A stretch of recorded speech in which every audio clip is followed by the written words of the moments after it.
que podemos ver la confluencia tanto de la autobiografía, el ensayo y obviamente la ficción. Yo recuerdo dos libros de una manera muy especial porque los leí en una etapa muy personal para mí, donde París no se acaba nunca, y el otro es Quietario Voluble, ¿no? Y en París no se acaba nunca. También nos cuentas cómo nació una de tus novelas, digamos, por los cuales creo yo muchos nos hemos acercado por primera vez a ti, que es La asesina ilustrada, ¿no? Donde nos cuentas también tu relación que tuviste con tu casera en París, Marguerite Duras. Bueno, la idea de La asesina ilustrada, que la escribí realmente muy joven en París, en la guardilla de Marguerite Duras, que me había alquilado por un equívoco por mi parte, porque como he contado, pensé que esa guardilla era gratis, que me la cedía por un precio simbólico. Me dijo 100 francos y entendí que era muy poco y no le pagaba nunca. De modo que al cabo de 6 meses, cuando me detenía en la escalera al bajar, yo vivía en la guardilla del 6.º piso, llegué a la 3.ª y parecía que estuviera detrás de la puerta, esperando a que pasara por la escalera, por el rellano, para abrir la puerta y decir: perdón, pero me debes 6 meses de alquiler. Que incluso un día le dije: estás perdonada, y continué mi camino. Era porque yo pensaba que era un juego literario de Marguerite Duras. Y después, cuando leí la biografía de Marguerite Duras, me enteré de que tenía una gran pasión por lo inmobiliario, que tenía alquiladas y tenía muchas rentas a través de los guardillas y apartamentos que tenía en el barrio. De modo que para ella debió ser bastante, no dramático, pero absurdo ver que no pagaba nunca este alquiler. Y de hecho, como cuento, en París no se acaba nunca. Se acabó la historia de la guardilla y de los 2 años sin pagar cuando un día me quitaron la luz. Me quedé sin luz en la guardilla, yo lo entendí también como que me había quedado sin luz en mi propia escritura.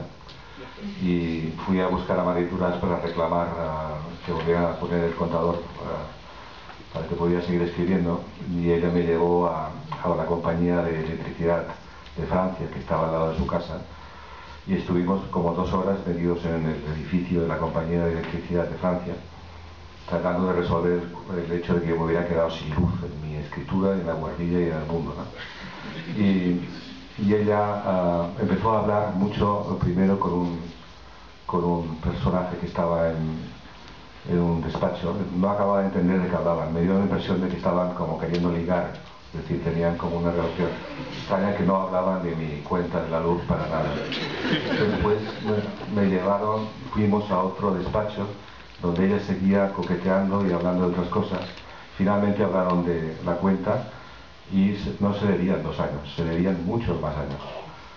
Entonces calculé cuántos años se debían y se debía desde el año 47. Estaba de modo, no desde el año 47, no, anterior, sí, 47 creo que es. No, del 44, exactamente. Porque yo sabía quiénes habían sido los antiguos locataires, habían alquilado la guardilla. El anterior a mí había sido el dibujante y escritor Copy, el anterior había sido un director de cine yugoslavo. Y remontándome en el pasado, en el 44, había sido, durante la resistencia francesa, el mismísimo Mitterrand, que había pasado 2 días en la Chambivon, ¿no?, en la guardilla. De modo que Marguerite me dijo: debes 40 años de luz, ¿no? Y le dije: pero yo no es posible que yo tenga que pagar la cuenta del señor Mitterrand, ¿no? Y ese fue el final tanto de mi estancia en París, de la guardilla, y de París no se acaba nunca, la novela. Ahí escribí La asesina ilustrada, que es mi segundo libro, que su única pretensión era, la pretensión de este libro, asesinar al lector que lo leyera. Y para esto pues monté una estructura que permitiera contar la historia de un manuscrito que pasa de mano en mano, y aquellas personas que lo leen mueren al leerlo. Y para producir el efecto al lector de que podía morir al leer el libro, el manuscrito estaba incluido disimuladamente dentro del libro, de modo que cuando uno llegaba al final y descubría que todos los que habían leído la parte del medio morían, producía o trataba de producir este efecto al lector, el de asesinarlo.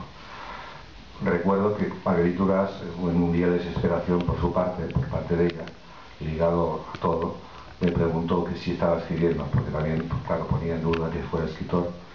Y entonces le dije sí, y me dijo, ¿de qué trata tu libro? Le dije, estoy haciendo un libro para asesinar al lector. Entonces le pareció horrible, me dijo que era imposible, que jamás se podía matar a un lector, salvo que del libro saliera una daga o un puñal, si no comprendía cómo quería asesinar al lector.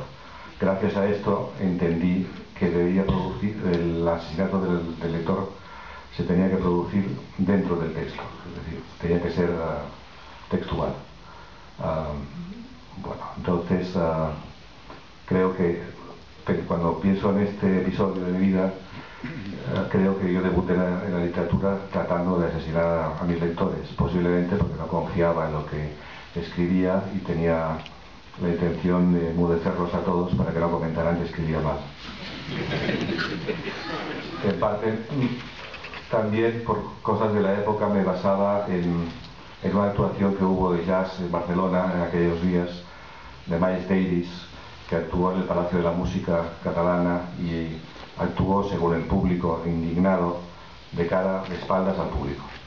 Y a mí la idea de tocar música de espaldas al público me parecía extraordinaria, me parecía que era lo que había que hacer. En el fondo era también, detrás de esta idea de tocar de espaldas al público, había la idea del artista que se concentra en su arte hasta tal punto que se concentra tanto que no se da cuenta de que está tocando hacia el público, sino tocando hacia él mismo, ¿no? Y de hecho, años después me encontré con la historia de Thelonious Monk, que no es que tocara de espaldas al público, sino que estaba tan apegado a su piano que dormía por las noches en el bar donde trabajaba, debajo del piano. Es decir, una idea como de un artista completo, en el sentido de que duerme en el lugar donde actúa. Por eso he dicho antes que escribo todo el rato. Bueno.